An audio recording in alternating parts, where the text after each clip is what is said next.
Hello and welcome to Busy Healing episode 7. My name is Thomas and today we will be talking about soul retrieval. Soul retrieval is a weird term because it sounds like you've lost something and now you need to retrieve it. It is not technically true in that sense because you haven't lost soul parts. Soul parts have just shut down, or parts of your soul have just shut down after a trauma occurred. So how this happens, it can be physical abuse, it can be mental abuse. It is usually abuse that your soul will find difficult to deal with. So for instance, when you are very young and things happen to you and you have no way of fighting back, then one of the responses to that trauma oftentimes is people shutting down. You've heard this before. People shut down, or I give you an example that is not necessarily a reason for a soul part loss in that sense. But when I was a child, I'm the youngest, when I was a child my sister told me that I can't ride a bike. And now I'm 49 and every time I get on a bike for the first minute or so, I am actually quite wobbly on it because I remember that I've been told I can't ride a bike. And then when I remember that I'm 49 and I'm well capable of riding a bike, it's all good. So what I'm saying is sometimes something is said to you which causes a trauma and then you actually feel when this trauma is being triggered or this topic is being triggered as if you are at the time or at the age when it has been said to you. So in other words, let's just say you have abusive parents. You could be in your 60s and they're in their 90s and they still boss you around. So all these things that you have probably even witnessed with other people could lead your soul to partly shut down, which is then referred to as a soul part loss. And when you bounce back, when you're ready for this to be released, when you say, I have made progress and I want to be complete again, then what you can do is what we call a soul retrieval. On a whole, it is quite powerful and important to get your soul parts back because they are as well what made you you, right? So I don't really necessarily want to go on about all the damage that mental and physical abuse, emotional abuse can cause. I just want to talk about how it is possible to regain your soul parts and be stronger for it. So there's a million and one ways, very likely, to do soul retrieval. And that has to do with people working individually. Everybody comes from a different point of view. People have different things that they have studied where soul retrieval is being covered. So obviously everybody has a different sense of how to do this. I just want to share with you how I work, and maybe that will prompt you to find a professional in your area that can do this with you. Even if you are a practitioner, as a healer myself, I would not do soul retrieval on my own. I would go to a professional and get help with it. It's just a bit safer because it can be quite upsetting, as you can well imagine. So here's how I work this. Usually what will happen is I will bring my clients onto a beach in a meditation. So it's all meditative. I will bring them onto a beach. And then while they're on the beach, I ask them what time it is. Is it daytime or nighttime? If they then say nighttime, that already shows me that even though they want their soul parts back, there's still a lot of anger or maybe fear and worry. So that's why this place where they feel the soul is, or the soul parts are hiding, is actually dark. So the first thing I do is to remind them that they are on a beach. It's a sunny day. And there's nobody there that can do any damage. And the moment they go into daylight, so to speak, already they go a bit into their trust, and which is really, really important. So ultimately I bring them onto the beach. Then when I feel that they are still nervous, I ask for their guides or one of their guides to show up. And it could be anybody from an animal guide to an angel, whatever really is in their consciousness will show up. And then I ask them to look into the water. And in the water, the water will then show that person how many soul parts are actually lost.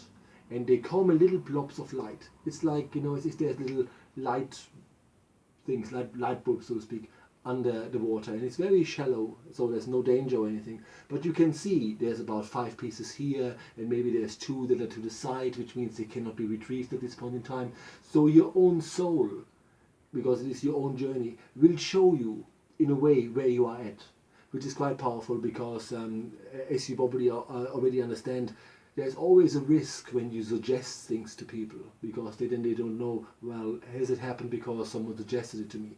When you just send them to a place, and then their soul or their subconscious shows them how many parts there actually are, that in itself is a good idea to say like, wow, okay, well, I have made progress, or wow, I didn't know that there are so many parts missing. I think what is important then to watch how they talk.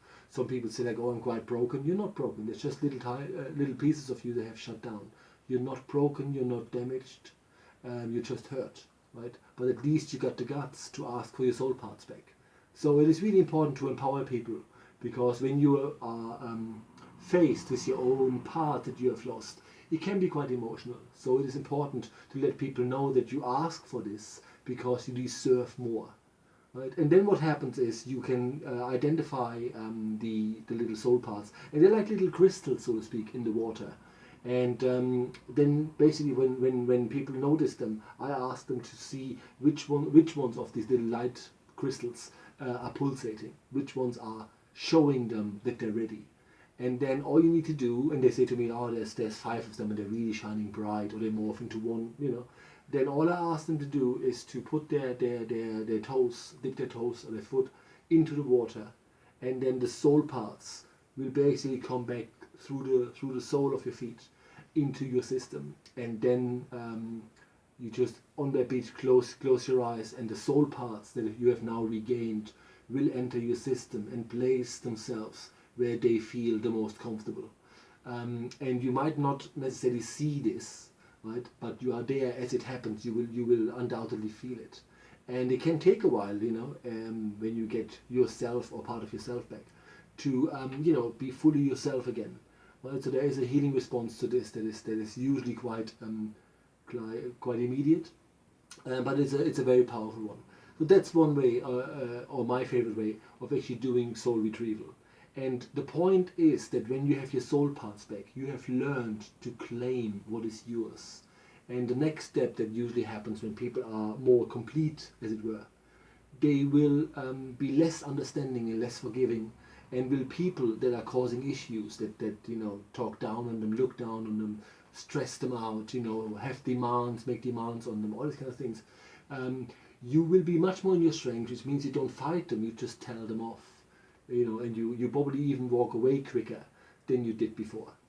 So soul retrieval is a really, really powerful tool to have. Like I said, please find a professional that does soul retrieval. It is really important that this is done under guidance, because it is a meditation. You can see certain things, and some things might freak you out a bit or scare you. That's why it's important to at all times be able to talk to someone that guides you there. But soul retrieval is a very old concept. The whole idea of parts shutting down, and souls, little souls not functioning for the rest of their life or lives is quite common. People say like, oh, they have been through this in the war or when they were children, and then people say like, well, when they're in their 80s and they still have that trauma, people say like, that's because back then that happened, as if this made it okay, or as if this is the ultimate reason. With soul retrieval, you're saying, I've had enough of feeling incomplete. I've had enough of feeling there's something wrong with me, because you are the one that asks for your soul part back. So that's really, really powerful. And I hope that answers some of your questions. We're making these videos quite small, quite short, because it is called Busy Healing after all.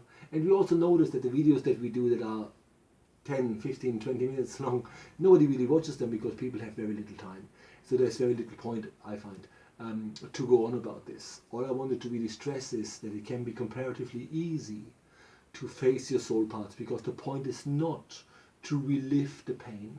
The point is to trigger maybe the memory, and then say, well, this soul part that I have lost doesn't come to me as a trauma. It comes to me as light. It comes to me as a crystal. It comes to me as something very positive. And all I need to do is to dip my toe in the water, Water is renewal, water is refreshing.